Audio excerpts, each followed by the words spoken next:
আসসালামু আলাইকুম এভরিওয়ান। আজকে আপনাদের কিছু ছোট ছোট প্রজাপতির মতো ছোট ছোট কিছু ফুল করে দেখাবো। এটা হচ্ছে বেবি ফ্রকের উপর করা হয়েছে।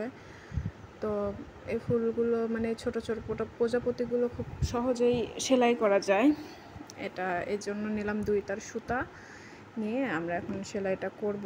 তো ভিডিওটা যাতে লং না হয় আমি আগেই 2টা পাতা করে রেখেছি। এখন দেখেন এটা হচ্ছে কাটাকাটি সেলাই, অনেকে বলেন উল্টা ক্রস বা মাছ কাটা বা লাখনো, যে নামে পরিচিত হন না কেন, এটাকে সব নামে অনেক ধরনের নামই বলা যায়। দেখছেন কাটাকাটির মতো একটা সেলাই, তো অনেকেই সেটাকে কাটাকাটি সেলাই বলে।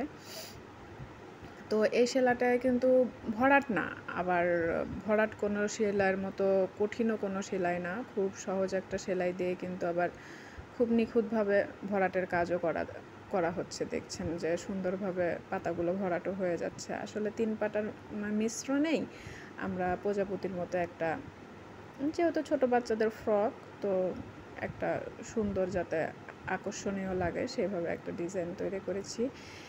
এটা হচ্ছে প্রথমেই মাঝকাটা সেলাই দিলাম, তারপরে এখন ডাল স্টিচ দিয়ে সেটার পূর্ণাঙ্গ কাজ শেষ করা হবে। তো আমার চ্যানেলে যারা নতুন তাদেরকে ওয়েলকাম, এবং যারা পুরাতন তাদেরকে অসংখ্য ধন্যবাদ চ্যানেলটিকে সাবস্ক্রাইব করার জন্য। এবং যারা নতুন তারা চ্যানেলটিকে সাবস্ক্রাইব করে পাশে থাকবেন।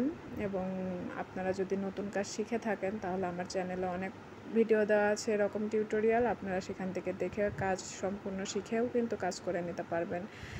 তো এখানে হচ্ছে এখন সিকোয়েন্সের কাজ করা হচ্ছে। আমরা হচ্ছে ফ্রেঞ্চ নট দিয়ে সিকোয়েন্সটা লক করে নেব যাতে একটু ইউনিক দেখায়। তো এভাবে 3টা সিঁড়ি আমরা কমপ্লিট করে নেব।